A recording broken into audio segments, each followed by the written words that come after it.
န်ထန်ဘိုင်းရက်ကပြန်လာခဲ့ပါတယ်ကျွန်တော်တညာလုံးအချက်လက်တွေရှာဖွေပြီးတော့ဒီဘိုင်းရက်ရဲ့အစောဆုံးဖြစ်ပေါ်မှုကနေဒီနေ့အထိအကြောင်းအရာအလုံးကိုအသေးစိတ်ပြန်လည်ကြည့်ခဲ့ပါတယ်2026ခုနှစ်မေလမှာအတလန်တိတ်သမုဒ္ဒရာတွေကစိန်ခံပျော်စီးသမောကြီးတစ်စင်းပေါ်မှာခီးတဲ့3ဦးဇက်တိုက်သေဆုံးခဲ့ပါတယ်သေဆုံးရတဲ့အကြောင်းရင်းကအတူတူပါပဲအစုပ်ထဲမှာအရေးတွေအများအပြားစုပုံနေတာဖြစ်ပါတယ်ကမ္ဘာ့ကျန်းမာရေးအဖွဲ့ဖြစ်တဲ့ WHO ကရေးပေါ်ကူးစက်ရောဂါသတိပေးချက်ထုတ်ပြန်ခဲ့ပြီးတော့အချို့နိုင်ငံတွေကတင်မောဆိုင်ကခုံကိုညှင်းဆန်ခဲ့ကြပါတယ်။ရန်ရည်နဲ့သာတင်မောပေါ်ကနေဝေဒနာပြင်းထန်တဲ့လူနာတွေကိုခေါ်ထုတ်သွားခဲ့ရပါတယ်။ဒါကိုဗိုင်းရပ်စ်လို့တင်ထင်နေပါလား။မှားပါတယ်။သူကတစ်ခါမှထွက်ခွာသွားခဲ့တာမဟုတ်ပါဘူး။သူကနာချေချောင်းဆူအားနေထွက်တဲ့အဆက်ပြောက်တွေကနေမကူးဆက်သလိုထိတွေ့မှုကနေလည်းမကူးဆက်ပါဘူး။တင်မမြင်နိုင်တဲ့ဖုံဖုံတစ်စီထဲမှာပုံအောင်နေပြီးတော့တင်အစုပ်ထဲကိုရှူသွင်းမိတဲ့အထိစောင့်ဆိုင်နေတာပါ။တင်သတိပြုမိတဲ့အချိန်မှာတော့ညတော်အဖြစ်နောက်ကျသွားပါပြီ။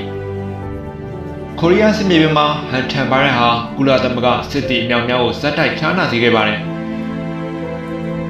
စစ်ဘက်ဆိုင်ရာဆရာဝန်တွေကအကြောင်းရင်းကိုမသိဘဲနဲ့ဒါဟာဇီဝလက်နက်လို့တောင်မှပဲထင်ခဲ့ကြပါတယ်။1993ခုနှစ်မှာဟန်ထန်ဘိုင်းရက်ဟာ American CDC ကိုတုံ့လောက်စေခဲ့ပါတယ်။တနိုင်ငံလုံးမှာအတီးပြုတ်လူနာ48ဦးရှိခဲ့ပြီးတော့29ဦးသေဆုံးခဲ့တဲ့အတွက်သေဆုံးမှုနှုန်းဟာ56%အထိရှိခဲ့ပါတယ်။2018ခုနှစ်မှာအာဂျင်တီးနားကတက်ကြီးရွယ်ဦးတူဟာအဖျားငွေ့ငွေ့နဲ့မွေးနေ့ပါတီတစ်ခုကိုတက်ရောက်ခဲ့ပါတယ်။သူအဲ့ဒီမှာမိနစ်90ကြာနေထိုင်ခဲ့ရကနေပြီးတော့နောက်ဆုံးမှာလူ17ယောက်သေဆုံးခဲ့ရပါတယ်။ဒီနေ့မှာတော့ကျွန်တော်တို့ဒါကိုအသေးချာရှင်းပြပါမယ်။အားလုံးပဲမင်္ဂလာပါ။ဒီ insight ကနေကြိုဆိုလိုက်ရပါတယ်။လူတော်တော်များများတော့ဟန်ထန်ဘိုင်းရက်ဆိုတာဘိုင်းရဲ့မျိုးစားတစ်ခုတည်းလို့ထင်နေကြတာမှားပါတယ်။သူကမိသားစုကြီးတစ်ခုဖြစ်ပြီးတော့ကမ္ဘာပေါ်မှာအမျိုးအပေါင်းဒါဇင်နဲ့ချီရှိပါတယ်။မျိုးတိုင်းကတော့အသက်အန္တရာယ်ပေးနိုင်ကြပါတယ်။ကြွက်တွေကဒီဘိုင်းရက်ကိုတစ်သက်လုံးတင်ဆောင်ထားရင်လည်းသူတို့ကတော့ဘယ်တော့မှဖျားနာခြင်းမရှိပါဘူး။ဘိုင်းရက်ဟာကြွက်တွေရဲ့စီးမစင်တဲ့တွေထဲမှာပုံအောင်နေတတ်ပါတယ်။ဒီညစ်ကြေးတွေခြောက်တည်သွားတဲ့အခါမှာတော့မျက်စိနဲ့မမြင်နိုင်တဲ့အမုံမွားတွေဖြစ်နေလေထဲမှာပြန့်နှံ့နေပါတယ်။တင်ဖြတ်လျှောက်သွားရင်လည်းရှူမီတာနဲ့တင်ကူးဆက်ခံရပါပြီ။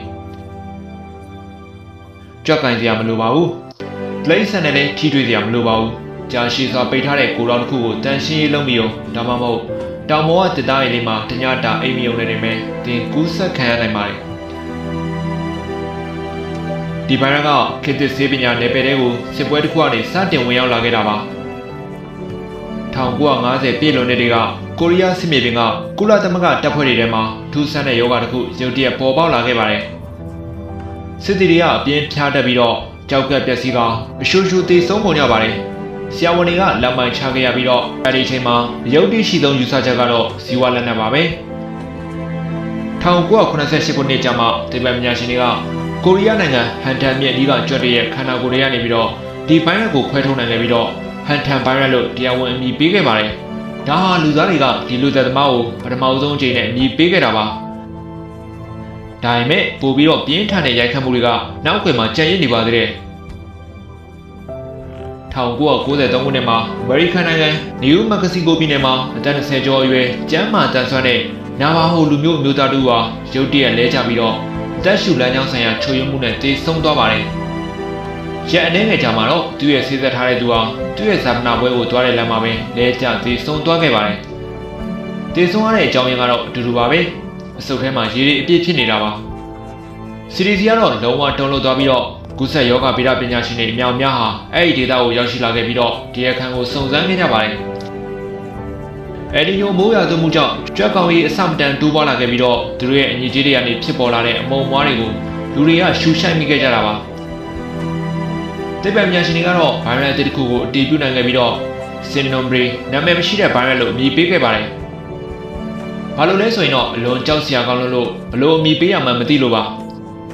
ါအဲဒီနှစ်မှာတနိုင်ငံလုံးအတည်ပြုလူနာ48ဦးမှာ29ဦးသေဆုံးခဲ့ပြီးတော့သေဆုံးမှုနှုန်းက56%အထိရှိခဲ့တဲ့အတွက်အမေရိကန်တနိုင်ငံလုံးကတုံ့လောက်သွားခဲ့ပါတယ်။ဒါပေမဲ့1993ခုနှစ်ဟာအစပြုံးသာရှိပါသေးတယ်။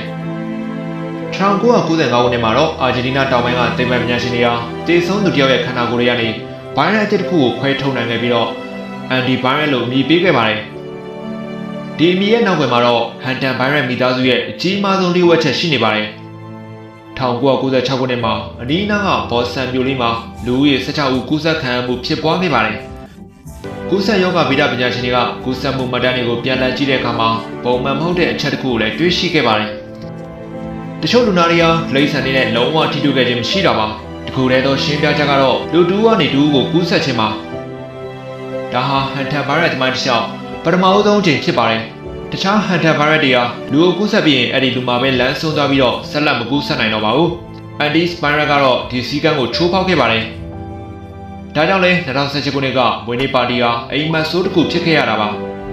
ါအာဂျင်တီးနားနိုင်ငံဖတ်တာဂိုနီးယားဒေသကလူဦးရေ2000သာရှိတဲ့အီဖူအန်ဆိုတဲ့ရွာလေးမှာယူရိုမွေနေပါတီတစ်ခုကျင်းပခဲ့ပြီးတော့ဧည့်သည်တရားနီးပါတက်ရောက်ခဲ့ပါတယ်အဲ့ဒီပါတီမှာအသက်68နှစ်အရွယ်မျိုးသားတို့ဟာဖျားနေရှိနေပေမဲ့လည်းအေးမိတာပဲလို့ထင်ပြီးတော့ပါတီပွဲကိုတက်ရောက်ခဲ့ပါတယ်သူဟာလူအုပ်ထဲမှာမိနစ်90ကြာနေထိုင်ခဲ့ပြီးမှပြန်သွားခဲ့ပါတယ်အဲ့ဒီမိနစ်90ကြောင့်ပဲနောက်ပိုင်းမှာလူ17ယောက်သေဆုံးခဲ့ရပါတယ်အန်ဒီစ်ပိုင်းရဲ့ကူးစက်နိုင်တဲ့အချိန်ကာလဟာအလွန်ကိုတူသိပ်ပါတယ်ဖျားကသာပထမဆုံးတည့်ရက်အတွင်းမှာတင်ကူးစက်နိုင်ပါတယ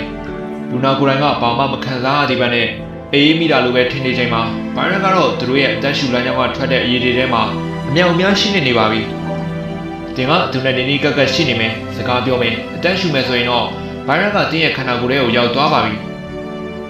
ဒါဆိုရင်သူကခန္ဓာကိုယ်ထဲရောက်သွားရင်ဘာဖြစ်မလဲဒါကိုသိဖို့လိုပါတယ်ကူးစက်ခံပြီးတဲ့နောက်3ပတ်ထိဘာမှမခံစားဘဲနဲ့နေနိုင်ပါတယ်ယောဂပြောခြင်းကတော့9ရက်ကနေ39ရက်ထိရှိနိုင်ပြီးတော့ပြန်များအဖြစ်18ရက်ဖြစ်ပါတယ်ယောဂလက္ခဏာစပြတဲ့အခါမှာတော့အဖျားတက်တာနှုံးချီတာကြက်သားတွေနာကျင်တာစားတဲ့တာမန်တဝစ်လိုပဲဖြစ်တဲ့အတွက်လူတော်တော်များတော့ဂရုမစိုက်ကြပါဘူးဒါပေမဲ့ကူးစက်ခံရသူ60ရာခိုင်နှုန်းလောက်တော့ကတော့ဒါဟာအစာပြိုးပဲရှိပါသေးတယ်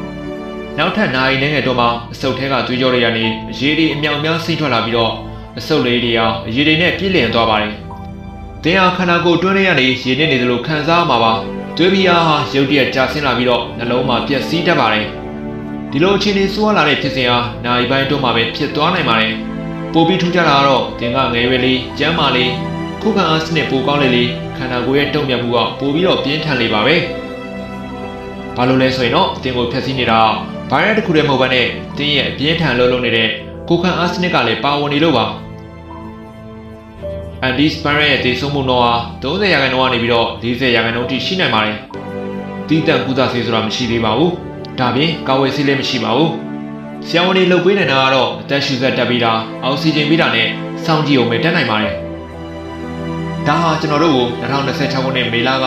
အပျော်စီးသင်္ဘောကြီးစီကိုပြန်ခေါ်သွားပါတယ်MS လို့အမည်ရတဲ့နယ်သာလန်အဆင့်ပျော်စီးသင်္ဘောဟာတောင်အမေရိကဖတ်တာဂိုနီးယားဒေသမှာဆိုက်ကပ်ခဲ့ပါတယ်။အဲဒီနေရာဟာအန်ဒီစ်ဘိုင်းရဲ့အဓိကကူးစက်ရာဇုံနဲ့ကြွက်တွေနေထိုင်ရာဒေသလည်းဖြစ်ပါတယ်။ခီးတဲ့တွေကကမ်းမော်လေပတ်နေစဉ်မှာမတိလိုက်ဖက်နဲ့ဗိုင်းရပ်စ်ပိုးပါတဲ့ဖုံဖုံတွေကိုရှူခဲ့မိတာဖြစ်နိုင်ပါတယ်။တင်မောပေါ်မှာပိတ်လောင်ထားတဲ့အခန်းတွေကဗိုင်းရပ်ပြန်လည်မှုအခြေအနေကိုဖန်တီးပေးခဲ့ပါတယ်။စုံစမ်းစစ်ဆေးတဲ့သူတွေကတော့တင်မောပေါ်မှာလူတစ်ယောက်ကနေတစ်ယောက်ကိုကူးစက်မှုရှိမရှိကိုစစ်ဆေးနေတယ်ဖြစ်ပါတယ်။တကယ်လို့အတီးပြုနိုင်ခဲ့မယ်ဆိုရင်တော့ဒါဟာနိုင်ငံတကာအပျော်စီးသင်္ဘောပေါ်မှာအန်ဒီစ်ဗိုင်းရပ်စ်လူအချင်းချင်းကူးစက်မှုပထမဆုံးမှတ်တမ်းတင်နိုင်ခြင်းဖြစ်လာမှာပါ WHO ကတော့အန်ဒီစ်ဗိုင်းရပ်စ်ကိုနိုင်ငံတကာပြည်သူ့ကျန်းမာရေးအကြက်အတဲဖြစ်လာနိုင်တဲ့ရောဂါပိုးအသစ်ဖြစ်နေသတ်မှတ်ထားပါတယ်သေဆုံးမှုနှုန်းဟာ40ရာခိုင်နှုန်းထိရှိနိုင်ပါတယ်ဒါကြောင့်ဟန်တန်စ်ဗိုင်းရပ်စ်ကဘယ်တော့မှပျောက်ကွယ်မသွားခဲ့ပါဘူးသူကနာမည်မကြီးအောင်တက်ပါပဲ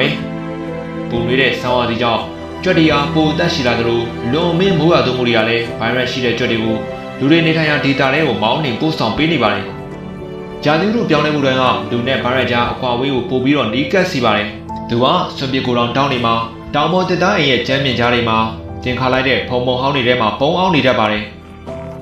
1993ခုနှစ်မှာနာဘာဟိုစနီးမောင်တန်းကသူ့ရဲ့မျက်နှာဖုံးကိုခွာပြခဲ့ပါတယ်။2018ခုနှစ်မှာအဖိုးအိုတယောက်ရဲ့အဖျားဝင်ငွေကြောင့်လူ17ယောက်ကအိမ်ပြန်မလာနိုင်တော့ပါဘူး။